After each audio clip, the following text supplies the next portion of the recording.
a decirte, china dorada, la voz antigua del Moranjú. Palabra dulce, palabra amable, palabra bella, ¿cuál eres tú? Tú eres mi cielo y eres mi estrella que siempre alumbra Xerecové. Y es el néctar de tu cariño, flor aromada, niño azote. En esta tierra nada es tan bello como tu cuerpo, sé tu pasión. Y no te igualan en tu hermosura ni los fulgores del Guarapí.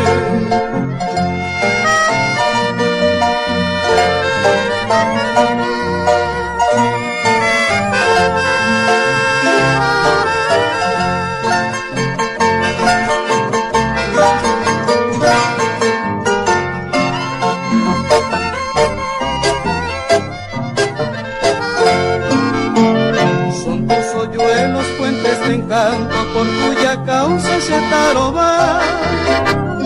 Son dos capuños de pasionaria, la flor silvestre en Burucuyá. Son tus palabras, trino y arpegio, tiene cadencia del puraqué. Es el motivo de 100 poemas que siempre inspira Chepuraqué.